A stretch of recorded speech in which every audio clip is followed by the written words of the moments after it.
Hi YouTubers, this is another video from your friendly neighborhood reviewer, Evelyn. So today we're going to hop back to another true crimes video, again from our trusty source, the Daily Mail, but feel free to look this information up more closely, maybe send me some more relevant information.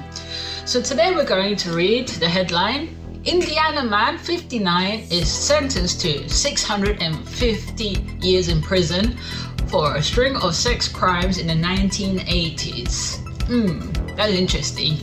I don't know who's watched the Netflix docu-series about the Nightstalker Richard Ramirez. I believe that was in the same time span. So apparently police finally caught the sadistic predator by matching DNA from his saliva on an envelope to samples from the crime scene. So the article starts, an Indiana man has been sentenced for 650 years in prison for 30-year-old sex crimes, for which he was convicted after investigators matched his DNA from a leaked envelope to samples found at some of the crime scenes.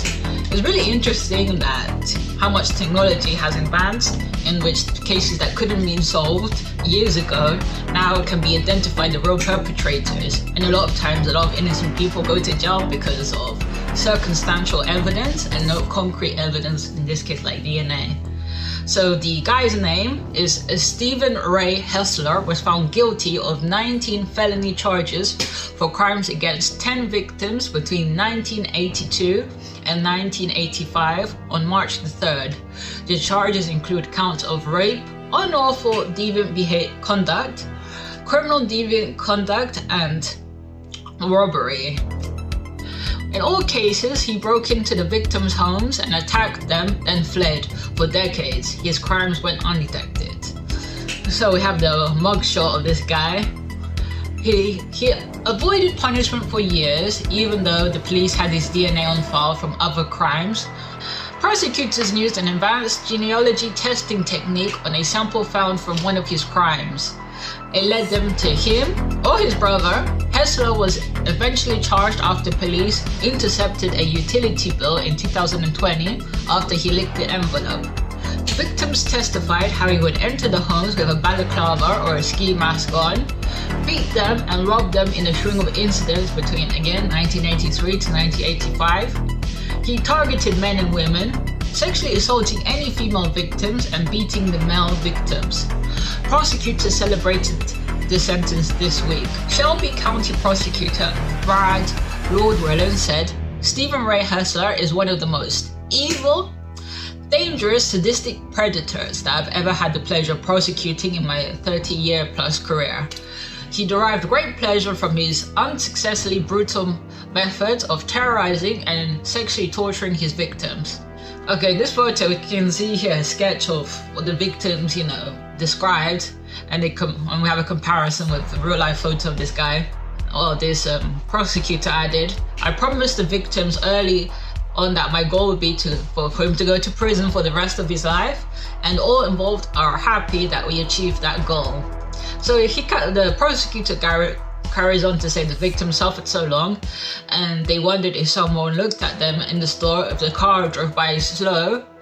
And the victims were essentially worried that the suspect was there watching them like a stalker, in a sense, the paranoia. And also they wondered whether they were going the guy was going to go back to the victims for retaliation, to finish off the crime for real.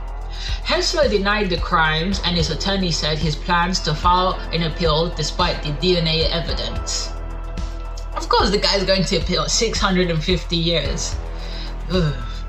Attorney Brian L. Cook said in a statement, this is one of the most unusual cases probably any defense attorney on the planet could ever encounter for a laundry list of reasons.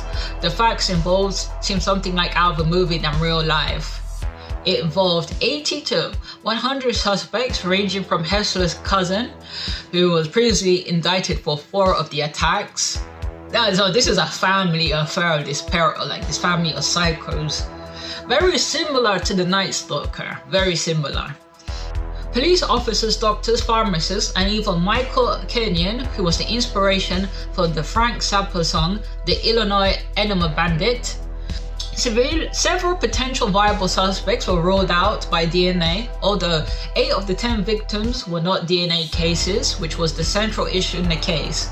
Many physical descriptions by victims of the attacker did not match Hessler's age, build, weight, eye color, or education. Cook added, several psychics were involved.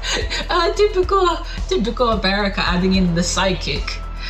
One parading through a crime scene before police even processed the scene. Potential critical evidence from some other scenes were lost or destroyed over the years. Okay, so that's the end for this. There's photos here of the guy in handcuffs. He's not getting out with the DNA evidence. If him and his family were all indicted of felony charges, of course, with similar crimes of rape, so one way or another, he's not going to get out. It's just a shame that it only takes now for these crimes to be solved.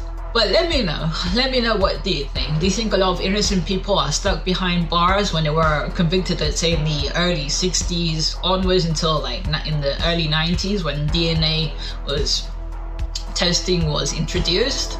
It's really sad when it takes a lot of years for finally to get justice. But anyway, leave a comment below, give this video a like, share, and please subscribe to the channel. I would be really grateful if you would. And let me know what else would you like me to review. I'm mixing and matching a lot of things, doing reaction videos, Korean drama videos, movies. So I do like a mixture of things.